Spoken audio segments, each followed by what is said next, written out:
for joining us.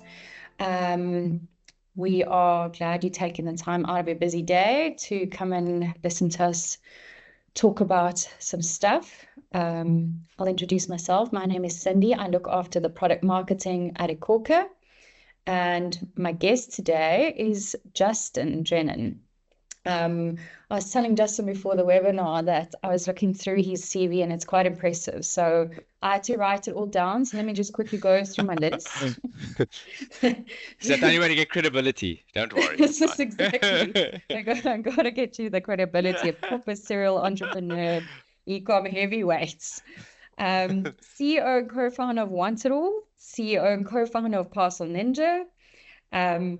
This one was quite impressive. The Entrepreneur of the Year for Enterprise Organization of 2010. I'm old, eh? Very old. You insure at insurance.co.za, as well as your latest venture, which is warehouse.co.za.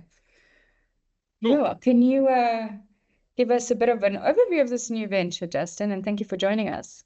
Cool. No problem at all, Cindy. Thanks. And great to be here and hopefully share some of what I've learned and hopefully get people to where they need to go quicker than it took me to get there, which I think is cool. And so my background is let's call it reformed programmer from many years ago. I studied IT back in the mid-90s, finished there in Port Elizabeth, moved to Johannesburg, worked in banking and did software development in the sort of financial services space, doing looking after trading systems for the JSC. And post that, went to work at a few corporates and eventually ended up starting a business specializing in products from the US into South Africa called Want It All back in 2007. And then subsequent to that, just being in the e-com space for a number of years with a few businesses. The one we had also was Bash, which, I was saying Bash. I'm saying Superbalist. So the Superbalist business we sold to Takealot. The crew from there have gone on to Bash, a lot of them. And then Parcel Ninja, which is the warehouse logistics business, financial services in the insurance space. And the last bit I'm sort of helping out with now or getting involved in is a business that helps people list products on e-commerce marketplaces. I've got a bit of a passion for SMEs and small to medium-sized businesses and entrepreneurs who are starting businesses. And I can relate to a lot of the challenges that small businesses have. And the more solutions we can provide to SMEs and the easier we allow them to compete with what the large corporates have or the large organizations, the better the chance of survival. And the lifeblood of an economy is actually the SMEs and the small independent guys at the end of the day. So I have a passion for supporting them, making sure that they succeed and to be able to give them the tools that allow them to succeed. And the business there is and the warehouse business is facilitating and automating the process of listing products across the various marketplaces in South Africa, which is maybe Amazon and Takealot and Macro/Walmart, Bid or Buy, Loot, Leroy Merlin, all of those, and just to make that sort of those channels more accessible to all the SMEs so that they can sell across all these channels in an automated way. And and that's where I'm spending a bit of time at the moment, which is cool. Nice. That's very cool. And I think to give a bit of an overview of how we got here, you wrote an article that was featured on My Broadband about the seismic shift in South Africa's e-commerce market. So give us the too long didn't read version of the article, please. Cool. So the TLDR, I'm glad you know that term. This is something I live by. So the basic premise is that e-commerce players abroad haven't had access to the South African market. And the reason they haven't had access is because of this artificial moat that's been created in South Africa, which has been done, obviously, accidentally due to, let's call it an incompetence or lack of ability to serve from the post office. So previously, if you were an international business and you wanted to ship products to a particular country, you would send it with your post office because that's the most cost-effective way. So companies that don't have offices or don't have a presence in South Africa, who are based internationally, looking to service South African customers and ship them products, didn't have that ability. Because every time they wanted to ship something to South Africa, they would send it with the post office, and it would get to our post office, and we wouldn't get it. And so South Africa was not served by the international communities or international businesses. with that, they formed a large sort of internal ecosystem of e-commerce and businesses in South Africa who were able to service clients with products. And effectively, what's happened now is those international players have decided that they are sorting out their logistics, looking to go into the emerging markets, and are finding ways to service people in South Africa through their own channels and their own distribution mechanisms. So instead of relying on governmental services or services from the local country, they're just going and building those out themselves. An example like for that might be I guess a hot topic is the Shein or the Temus of the world at the moment, who are obviously strong Chinese retailers who are shipping products to South Africa, but the way they're doing it is different to the old way things used to happen. So gone are the post office days, and what's taken their place is their own supply chain and logistics sort of services, whereby they will take the products, bulk them in the country of origin, being China, ship those to South Africa via air freight. And once they hit the South African sort of local offices here, they will what's called break bulk, or they'll separate all those products out and use the local couriers and service providers to deliver the products.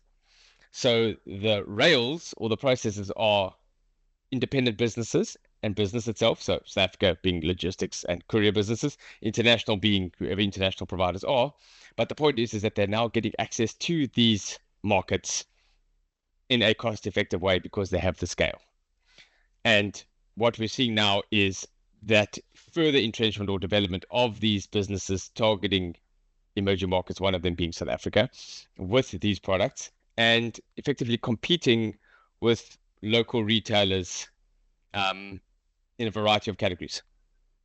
Is that the sort of story? Yeah, I exactly.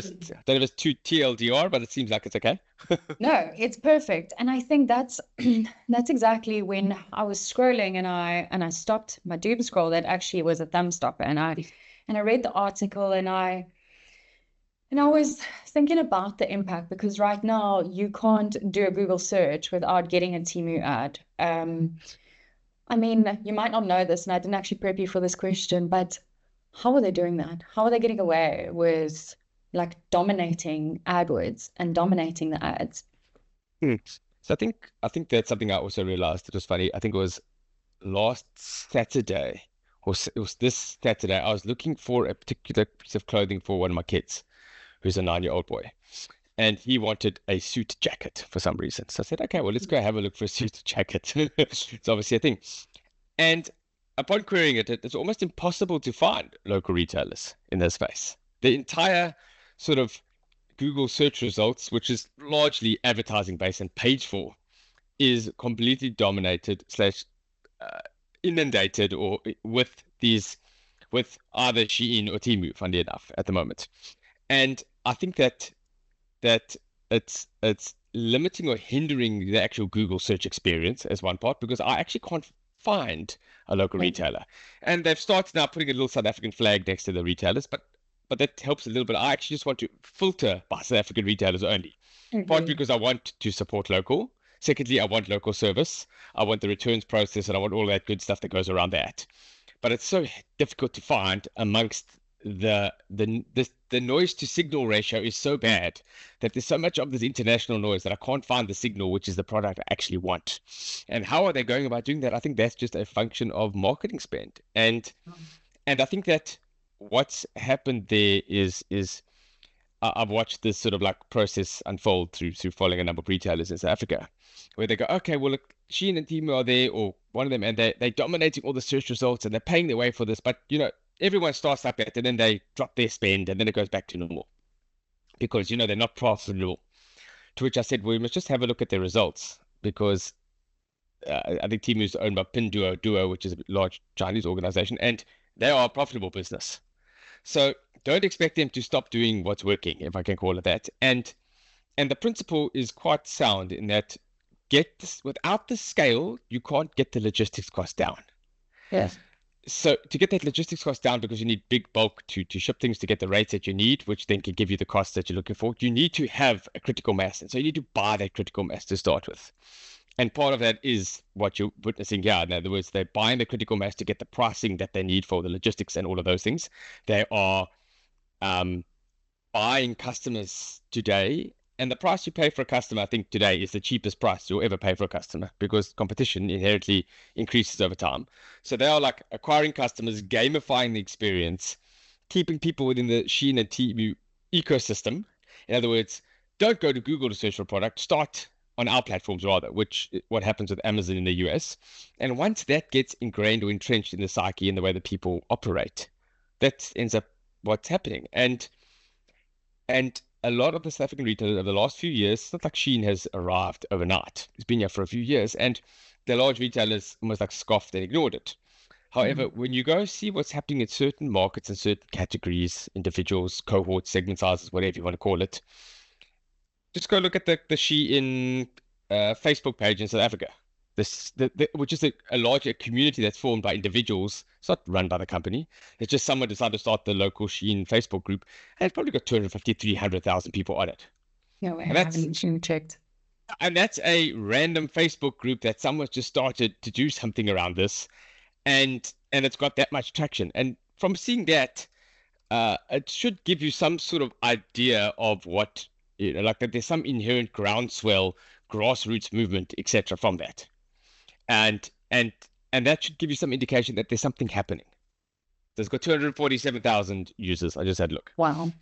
Naturally, organically, etc. So I think that's just telling you that there's some inherent, there's some value proposition that they have there, and if they're able to execute on that, well, then the local individuals, businesses, etc., need to learn how to compete with those things to a degree. As long as all things are fair, Yeah, they need to learn to compete. not entirely fair at the moment, right? But we have some protection in South Africa. Right now, we have the government that's currently put 20% plus VAT tax, and there's talks on the table that's on pause at the moment, but to take it up to 45% tax. I mean, do you think that they're actually going to implement that, or? I'm not sure if it's how long it takes to get implemented, how it gets implemented, what the challenges are. I think that what I don't think they need to be discriminated against. I think that it just also needs to be equal at the end of the day. In that way, in other words, if I have to import something from China and I'm going to attract a certain duty or levy, then the same applies to everybody else shipping there. So I think that making the entire market equal, I think, is critical. How long it gets to take it to implement in South Africa, I'm not sure. But these are not unique to South Africa. This is the protection required or requested is happening globally. And I think it's depending on what products you buy and sell and what you do, it's a good thing or a bad thing. In other words, I'll give you an example. If you're doing it to protect local clothing manufacturers and save jobs in that way, I think it adds value. If I think it's stopping me from importing, if it's making me competitive against Temu, and I do exactly the same thing Temu does without adding value, I think the question is, how do I do what I do better? In other words, because as I said, we've been largely shielded by the international players, and there's probably a certain amount of apathy that's come in. I'm not saying it's all that, but it's bringing about two things, which is like people realizing that there's international competition. You need to pull up your socks and do things a bit better as well at the same time, and use systems, processes, and technology, and the old analogy they say, like, you need to fight them in the valleys that are yours. In other words, you must you must do what you're good at and compete that way. Yeah, which I mean, we'll get to that. I think, and that's the crux of where we want to get to, right? But I was listening to the Money Show podcast around this, and there's some uproar, particularly in the delivery businesses, who was saying that tax implication will have a negative impact on the delivery business. You obviously have one of those or have run one of those. I mean, surely those guys can rather deliver South African products to South African customers rather than being short-sighted on having to deliver international packages to South African customers. I think that is part of the opportunity, yes. Assuming that the void left by Temu, if they weren't able to ship here, was in fact filled by somebody that is able to deliver products at a similar price point. In other words, are we experiencing a subsidized product cost from international players together with loopholes from a tax perspective, and then in other words, you're getting things cheaper than they should be, and then when that's taken away, well, the price then goes up, and then less people buy. So I think that's part of the question, that when there's that loophole or challenge from international shipments and it's taken away, I don't know if the price of goods will be the same. And so that sort of inflationary effect on consumers will lead them to purchase at the same rate they used to purchase, I think, is some of the challenge. That being said, I think that the volume of orders going through is probably like 2 to 3 million parcels a month through those two platforms, which is substantial. That's led to a number of courier companies, partners, etc., having to build businesses just around servicing Temu. And Okay. what's interesting is, in working with Temu and Shein, the expectation is low cost service. It's being driven down the whole time as like one of the number one mantras in the business. Yes, there's customer service and all those things that they want to get right, but key to it is the low cost nature of those businesses. But how is South African business going to be able to compete with that? I think there's a number of ways that you can do things. I think that if I look at I think that some of the things that are being purchased by Shein and Temu, let me start by saying, that are impulsive purchases that are not necessarily products that are available in South Africa. Let's start with that. So there's this gamification component which they've added to it, which means that some of the products being purchased on Temu and Shein were never going to be purchased in South Africa anyway, or someone wasn't necessarily going to purchase it, but because of the nature of the system, the process, the pricing, it was like, let's just do it, which I see quite often. So I think that's one thing to bear in mind. The second part is to say, is like, well, how do you compete? Well, I think it's to be, my view is that specialists win in certain categories. And a good example might be eBay is a huge second-hand or used product marketplace, but they're not the biggest car dealership online. The specialists in car dealerships have carved out their niche, and they deal only in vehicles or cameras or bicycles or particular categories that require some other servicing or services around them. So I think the question is how do you carve out some niche and become an expert in some particular field where you add so much value that the price is not the only consideration in the process. And I think my shopping experience, like I explained a little bit earlier, talks to maybe that, which is around I want something that's locally sourced for particular reasons, might be for ethical reasons, let's just call it that, or I want to support local economy. The second is I need a quicker delivery time for it. The third is I'm looking for a certain quality, which I find maybe a bit difficult to find on these platforms. And people all talk about, all the stuff from X or Y is low quality. That's not true. There's all of the products around the world are made in the same sort of factories a lot of the time, or the same supply chains, and you can just choose the grade you want. So I think that's just something to bear in mind. So I was looking for a certain quality goods. I wanted the ability to return or exchange it, and those things there didn't. The international players didn't meet those criteria. So I think that just talks to some way that a smallish way, or a start of how the local retailers have some component or some way to compete.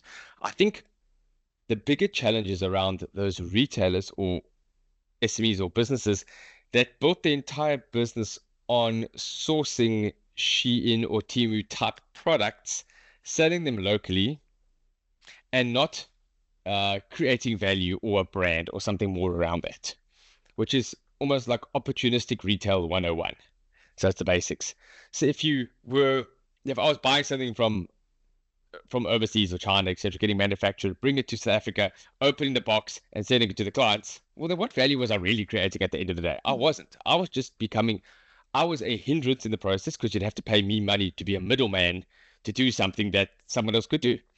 So those inefficiencies or inefficient businesses are going to be the ones that have the biggest challenges. And it's those that as I said, haven't built a brand or a following or made their value proposition prominent enough. If you're going to have support exchanges, make it a big thing. If it's going to be local, tell the people it's local. Your points of differentiation need to be out there and spoken about. There's no point of having all this cool stuff about your business and leaving it on the 4th page in the terms and conditions somewhere if it's something you're trying to promote. So I think that it requires a sophistication upgrade, if I can call it that, or level of sophistication enhancement or learnings from local retailers to get better at what they do. And I guess that's part of this process that you're going through right now, is to have these conversations and to see what are some of the things that are available and can be done to help improve those retailers. It's whether it's anti-fraud components and payment methods, and all of these things all add up. And I don't think there's a single silver bullet. I think it's the sum of the parts. All these little things together make you a potentially more attractive place to buy from than shopping abroad. Yeah, I agree. And I think when we our pre-webinar chat, one of the things we discussed was the differentiator that these brands bring is convenience. And I guess that's what a lot of South African e-commerce business in particular don't necessarily offer a lot of convenience, which is then what so easily chases South African buyers to these platforms, even though they have to wait a little bit longer. So maybe you can expand on that. Yeah, I think just the ability to service people correctly, I think, is something that's critical with that. It's like I joke with the retailers that are in fashion, for instance. It's like the ability to return something is a positive, not a negative. Returns are like the biggest value proposition in your business. It's if I'll give you an example. If I wanted to shop for a particular clothing item and I'm unsure of the style, the fit, or whatever it is, it should be promoted to buy to Justin. Try this size and that size. Take the medium and the large, and just return what you don't like. In other words, it's over deliver the products. Let the person, it's almost like APRO in the old South African days, or try something on at your convenience of your own home. Pick and choose the products that you want, and return the things that you don't. And we're cool with that, because invariably it'll hopefully lead to them buying more products, making sure they get one versus buying a medium. Oh, it doesn't fit, send back, you send a large, which ends up being the same thing at the end of the day. So I think that allowing people to take more products, as long as you can service in the right way and repackage it, etc. But I think that those are some of the things that play to the strengths of being local, and then putting the customer service and all that around it to make it a pleasurable experience, I think is the secret. Yeah, that's actually quite true, because often that is something that stops me from buying, is not being able, I have to buy online and then return in store. And then that means I'm probably not going to take the risk in case it doesn't look nice on me or whatever, for whatever reason. That's a very valid point. I think that the return to in-store is great for the retailer in that it makes it cost effective for the return. That's cool. I'm saying is, what about you make it from the customer's point of view? Yeah. I think that's part of the whole thing there. And I think that sometimes some of these free delivery, etc., offerings are undervalued or overvalued, and they say, oh, we have to give free delivery, etc. It's I think that people online shopping is a convenience play at the end of the day. And so it's not that people are expecting service for free. I think what they're expecting is a certain level of service at a certain price, and to offer that.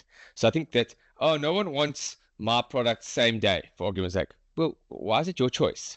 Leave that up to the consumer to choose. Maybe they want something for a particular reason same day. And no, but it's going to cost 200 Rand to get it to them same day. Well, how about you give them the choice? And taking those choices away, is it's a free option by leaving it there. So in other words, who knows who may or may not want a particular service or type, etc., and just price it accordingly a lot of the time.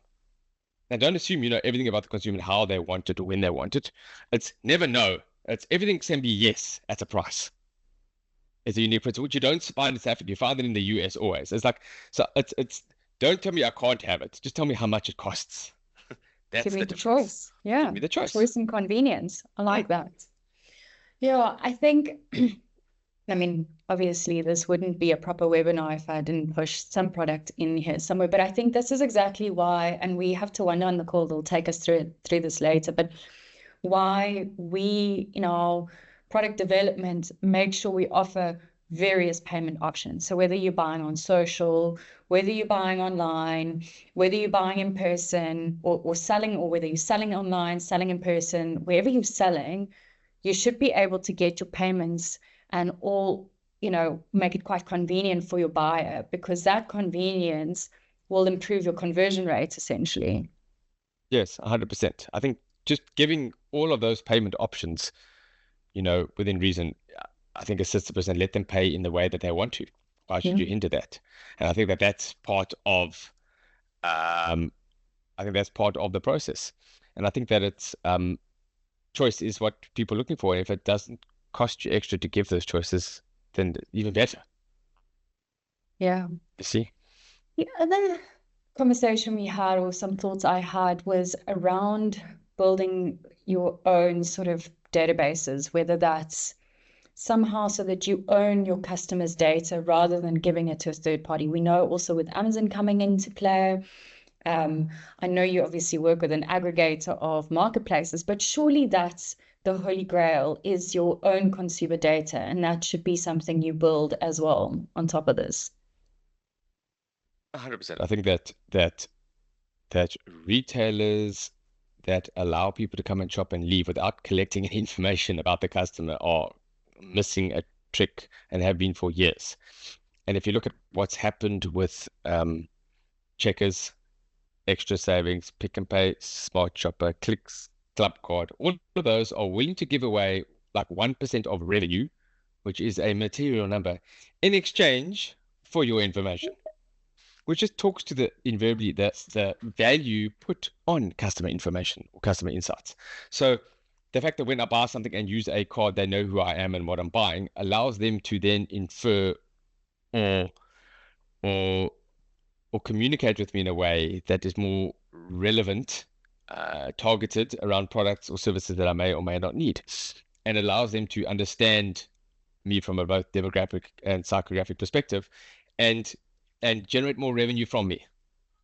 And that talks to the knowledge of knowing who your customers are, collecting and keeping that data. And then the last part is actually the most important, is actually you've got to do something with it. There's a lot of people collecting data, not many people doing something with it. But I think that the starting point is, once you've got some data, and means you're collecting it, then you can at least decide to do something. If at a later stage you want to, but you haven't got the data, well, then you've got a different situation on your hands. So I think that collecting customers' email addresses or telephone numbers and communicating with them is something that is undervalued. And I think that what we've seen internationally that hasn't caught up necessarily in SMEs in South Africa is this whole like secondary economy or channel that exists for retail. And that channel is messaging or WhatsApp and those sort of things. The number of transactions that are actually done, concluded on WhatsApp, I think is completely underreported and underutilized. And there are hundreds of businesses that exist thousands of businesses that exist just on WhatsApp as their channel. And they're selling to their local communities, the people around them, groups, etc., and they are prolific, huge businesses. The guys that started Temu, etc., that's actually their business in China. It's called Pinduoduo. It's like, imagine multi-level marketing, almost, if I can call it. I don't know if it's multi-level or a Tupperware club on steroids kind of approach.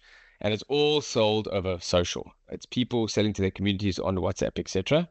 And you know, interacting with people on WhatsApp or these other channels is way bigger than people estimate, I think. Yeah, I agree. And we see it, right? Because we have a payment product which you can use for your social commerce. So whether you're selling on Instagram, Facebook, WhatsApp, whatever the case may be, you can obviously get an EFT off the back of those, but like what a clumsy way of payment, right? And if you can send someone a pay link and make it easy for them to just quickly Done. add their details, pay, and then you can monitor whether or not they've paid, you can nudge. Yeah, it does. It is a huge channel. It's Yeah. underutilized. Yeah, I think that a lot of us think that like retail is retail, and you got to spend on the device that people have to come. It's way bigger than that. And if you went to if you go to the main market, which is used to be called the informal market, it's the main market because that's where everything happens. Yeah. Go see how much happens on those sort of channels. And it's quite interesting because you don't see it in South Africa, but you see it in India and China, is that if someone has to go to a spaza shop and buy something, in those markets, the spaza owner actually records the customer's details in WhatsApp and then starts to communicate with them and sell and Amazing. do things. That doesn't happen here, which is bizarre. And it's like, once again, that's retail 101 that they're doing it. So inherently that Capture the the guys data. have, yeah, capture the data, communicate with you. If someone's bought one thing from you, chances are they'll buy again. The first purchase is the most difficult to achieve. That's the first hurdle. So make the first purchase easy, and then there's an opportunity to sell more later on, I think. And I think people are quite precious about systems or process or how they do it, but it's like retail and small business is like a dirty business. Or in other words, what I mean by dirty is like it's gritty, it's on the ground. You got to make do what you need to do. You got to bend over backwards, make things happen, and that's one of the differentiators between yourself and some of the international guys is that you can do that. You can have a conversation with someone local. There can be an interaction, etc. 100%. And I think we want to hear that, right? We want to have the special offers. We want to be reminded, especially if we had a good experience with the products and the brands. 100%. It's like how often it's interesting. I'll give a quick example of that is that I sometimes order food from a person locally who does homemade food. I order it on a web page, but it actually sends the order over WhatsApp. So it starts as the web process. Actually, the transaction actually happens on WhatsApp, and then I get the delivery. The two parts that are interesting there is one is that that's actually a WhatsApp transaction at the end of the day because that's where it happens and there's some communication there. But Yeah. two, they never communicate with me again. They don't send me a reminder every week. Justin, don't forget to buy your food. Justin, we haven't seen you for a while, etc., etc. Such a missed opportunity. Massive. Yeah, I agree. 100%, especially since I have your telephone number. They've got everything. They know what I buy. They've had interactions with me. It's just all you got to do is that if you just remind me on a Monday, maybe I'll buy something. What's the cost to do that? Yeah, exactly. It's Negligible. minimal. Yeah, it depends. Yeah. Again, a lot of these things, examples I give you may or may not be relevant to the kind of business because it depends on the size of the shopping cart and what you're selling, and it's probably more difficult. You can't be doing returns when you're selling lower price products, or like fashion. If you're in the wrong, depending on the segment of the pricing there, you maybe can't offer free returns. But I think that coming back to the concept there is a return with a price or something with a price if you have to is part of that. I think at the end of the day. And it does impact margins, I understand, but it's also needs to be built into the price of the goods that's what you're trying to do and offer and make that a unique selling point if you're Yes. doing that. Yeah, Yeah. it makes sense. Because it doesn't always have to be on price, right? Often we would pay for the convenience of things. So we don't always have to drop price. I think also as South Africans, we all pretty much want to support South Africans for the most part. So I think that is also something unique that we have to offer to our market. Mm, I Um, think, and I think that is something. And if everything was about price, then there wouldn't be a Woolworths. yeah, that's I think true. there's a store for every segment, let's call it that, and you've got to play to that segment, and you can't be all things to all people. No, You can't say we're the cheapest and we've got the best service and the best returns policy. It's like I'm not going to say it's disingenuous, but it is more difficult to do that at times. So yeah, I think it's got to talk to the right individual or cohort that understands your value proposition yeah, at the end of the day. exactly. It's No, like I you said, agree. Woolworths is a convenience play. I value my time versus the preparation time. Sometimes I'm willing to make that trade.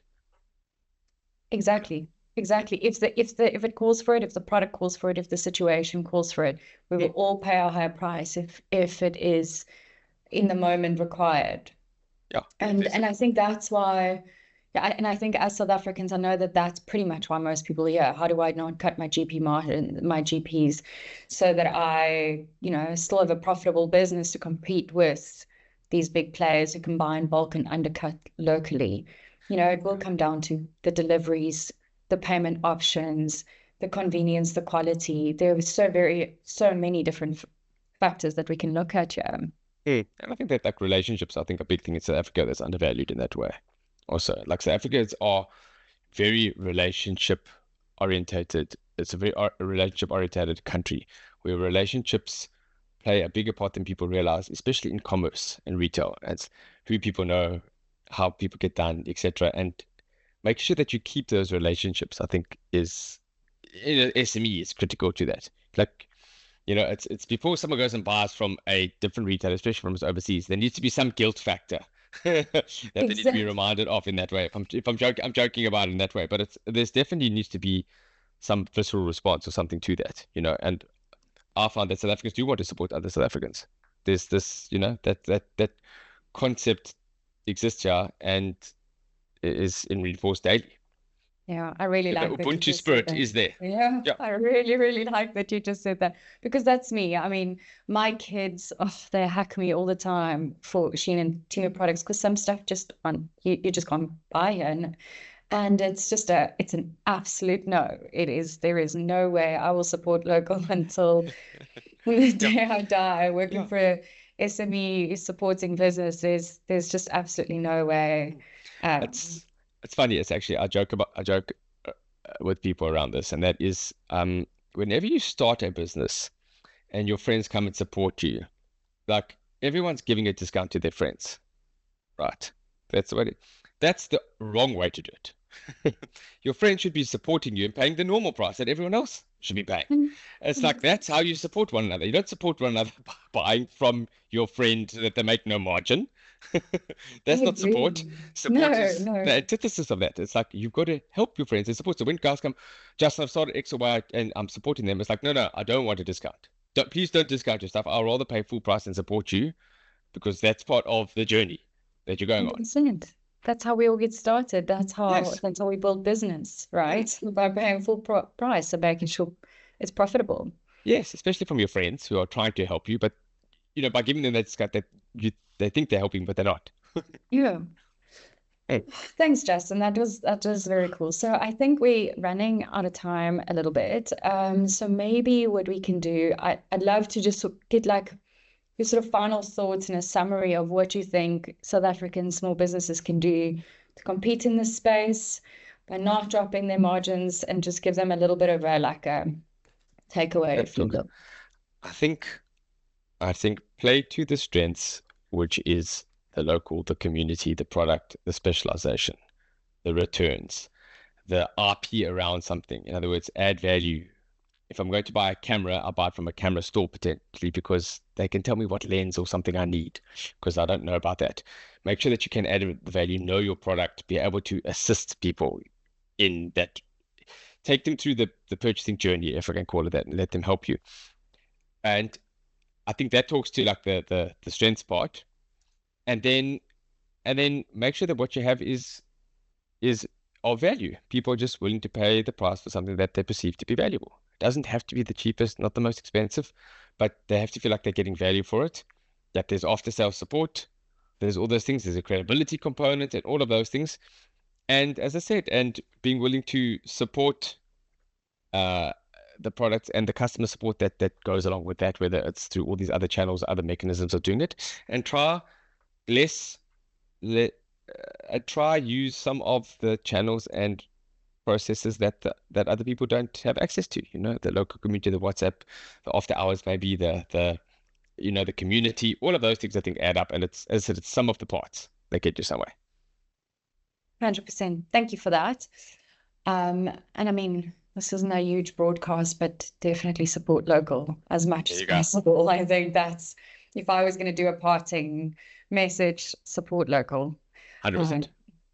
I mean, not only are these businesses killing our economy locally, not killing, I mean, that's a bit wild, but they will have a negative impact, but they're absolutely killing the environment. Fast fashion and what they're doing is absolutely disgusting, but that's not for this for this webinar. That's a different webinar. Next week. Thanks, Justin. Now we will have Tawanda. Tawanda is our product designer for a lot of our um, digital products. So I'm going to hand over to him. T, you haven't put your camera on yet, but he is the master magic guy who designs the dashboard and makes sure it's user friendly as possible. So if you have any usability feedback, this is your guy. Hey Cool. T. And I'm going to Even go, Cindy. You can go. Thanks, Justin. We Thanks, appreciate everyone. your time Good luck. today. Cheers. Bye. Bye. Tawanda even put a jacket on for today, so thanks, T. You look really good.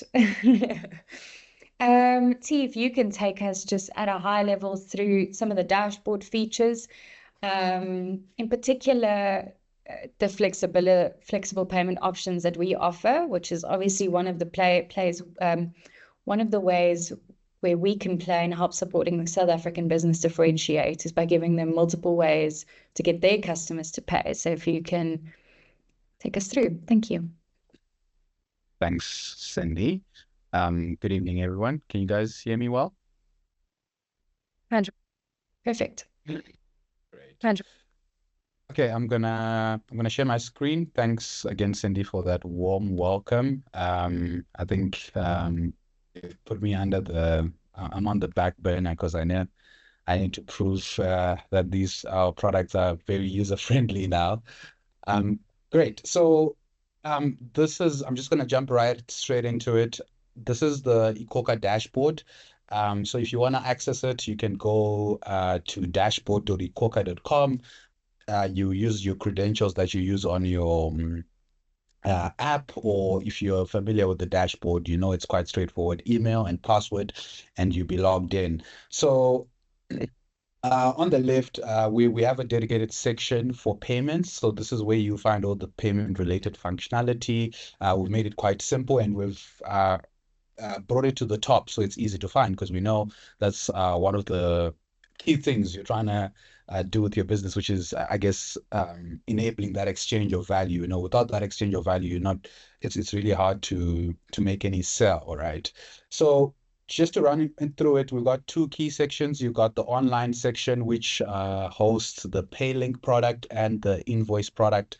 So just jumping into PayLink briefly, I think we'll focus more on the integrations for the purpose of this webinar, but they all sit in the same bucket if you want to think about it that way. So PayLink is basically an easy way to accept payment online. You can generate a quick link. You can generate multiple pay links. So that just means a link that can be used multiple times. You can create a donation link where people can come and support you and choose how much they want to donate, and you can have all your social elements there, as well as what we're calling a product and service pay link, where you can actually specify that I want to sell these products as part of that pay link. So down here under manage, you've got the store section where you've got my products and services. So you can add your products and services in your that you're selling your business. Come to PayLink, generate a product and services PayLink, and basically select which products you want to sell on that PayLink. So this can be quite helpful in terms of inventory, as well as you give your customer the confidence that they're actually buying exactly what they think they're buying, as well as the benefits of being able to specify quantity and things of that nature. I think before I move on, there was a question on PayLink around whether it's safe, and just the concern of making payments online. So from an iKhokha perspective, we have 3D secure, we are PCI compliant. So from that perspective, you can be 100% guaranteed that if your client makes a payment through our systems, it will go through and it will be secure. So I hope that addresses that. We do make sure we're compliant with all the global standards when it comes to processing payments online. So that's PayLink in a nutshell. You also, before you move on to Wanda, I to confirm, I think also thank you for answering that question. I think also, Jabu, you asked around our job in education, and we can obviously, I recognize we have to do that, and we can definitely take that feedback and make a job of it. But I think also hopefully you can help alleviate your customers' fears by giving them the assurance that we are completely compliant with all the relevant channels that we need to be in. 100%.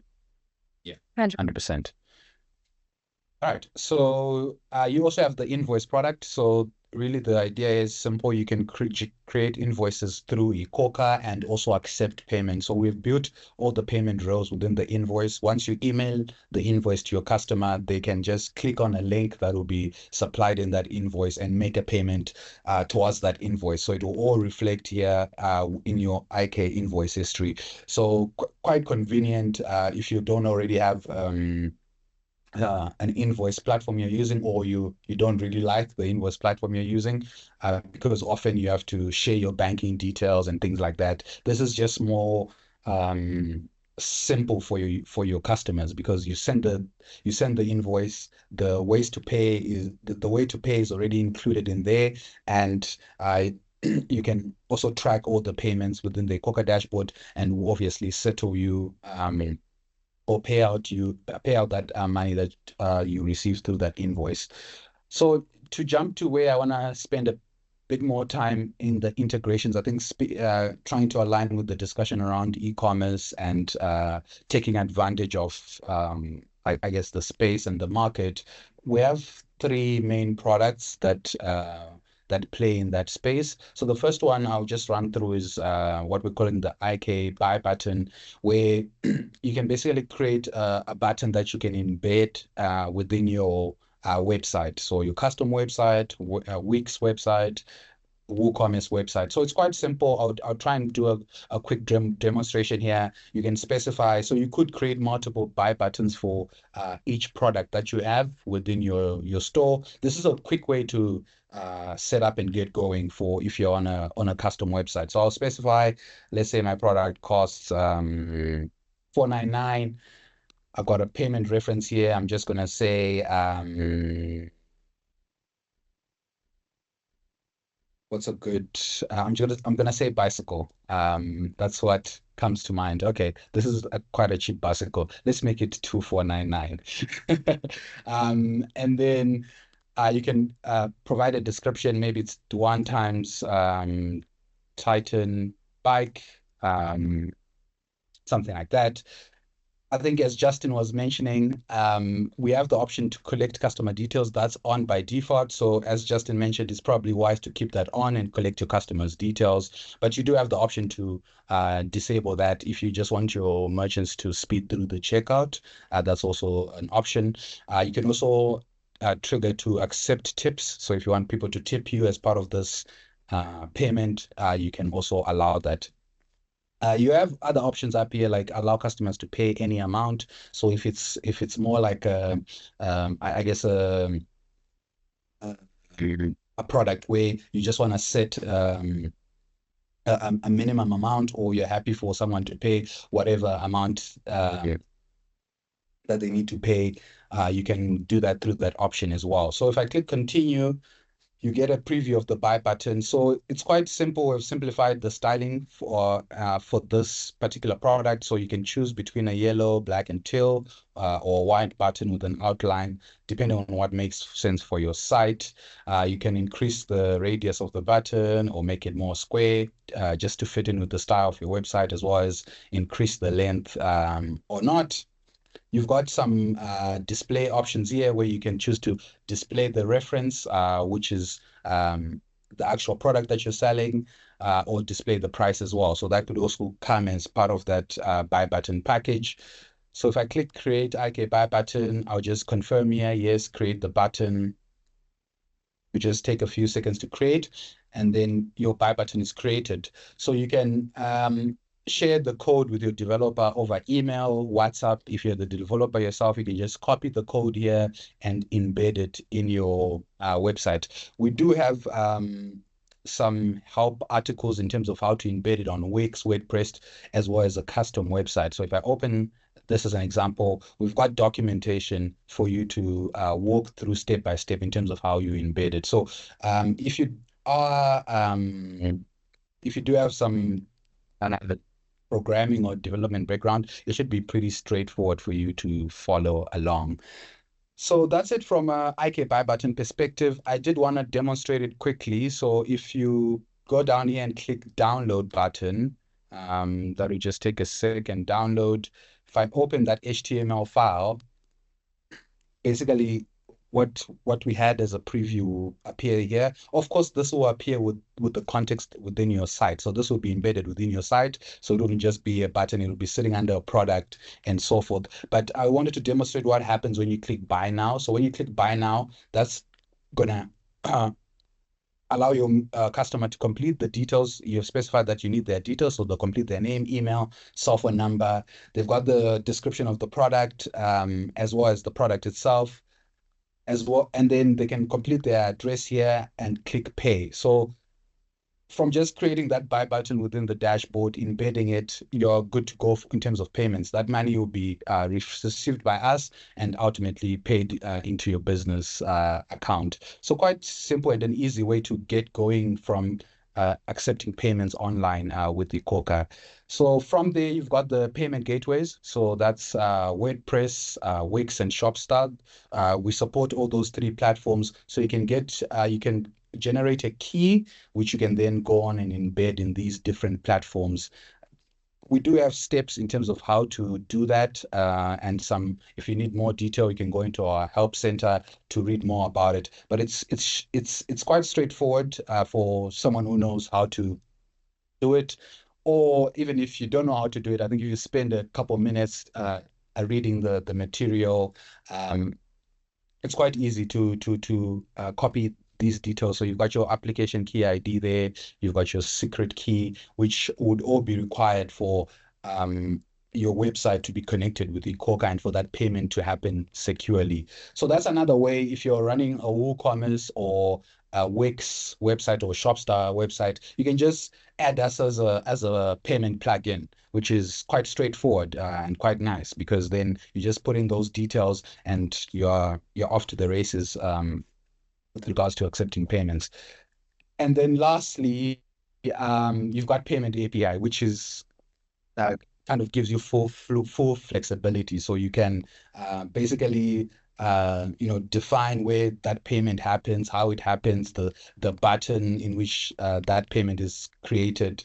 I'm not going to attempt to explain it in detail because I'm not a developer, but it's for those people who want even more customization beyond what I've already spoken about with the buy button and pay gateways. We've got extensive documentation on this as well, on how to set up and get going. So all the documentation you need, all the code that you're going to need to copy and get going. So if you have someone that you work with that sets up your website, it'll be just a matter of giving them a link to this, and from there it'll be quite straightforward in terms of how to set that up. So with those three options, we really believe we should be able to cater for around 80 to 90% of the scenarios out there in terms of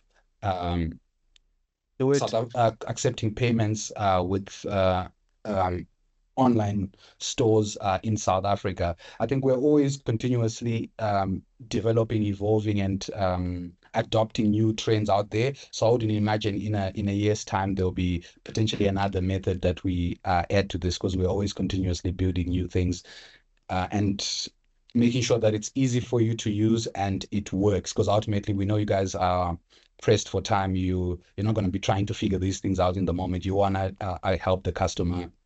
And I guess in the case of an e-commerce store, you're not even there. So if something goes wrong, the customer is going to drop off and potentially go to Shein or Temu. So we don't want that happening. So we do work hard to make sure that all these things work quickly and efficiently. So that's my demo. That's where I'll end. I don't know, Cindy, if there's any other questions that have come through that I can answer before I close off. I have monitored, I think, some questions around Shopify. Yeah, and I guess we are as sad as you guys are that Shopify is not allowing us to integrate at this time. That being said, we are not stopping in our pursuits. If anyone on Shopify ever listens to this webinar, please allow us to integrate. Our merchants are desperately wanting to use our integration, but for now we can't. But we do have the buy buttons and the API to solve that problem in the interim. And then there was a question that is an interesting one. Jabu mentioned from his experience, our payment platform doesn't cater for adding discounts on an invoice. He wants to know because he has to recreate the invoice to create the discounts. And I don't know if you have an opinion and maybe something we can take on board from a product development perspective. But I guess it also goes back to the fact that we don't want you to discount your prices. We want you to get paid full price. Yeah, we'll definitely look into that and see if there's a market for it and maybe something that Tawanda can see if there's enough requests, and we could potentially bring that into our product development as well. But I think that's us. It's almost 6 o'clock. Thank you everybody for staying on. As long as you have, we appreciate your comments, we appreciate your questions and your feedback. It allows us to always improve our product, and that's what we're here for. We want to make it as easy as possible for you. And yeah, and the recording will be available. Yes. We'll send it to you as soon as it is. So thank you, everybody. Have a good evening, and thank you, Tawanda. Do it. Good night. Thanks, Sandy. Good night.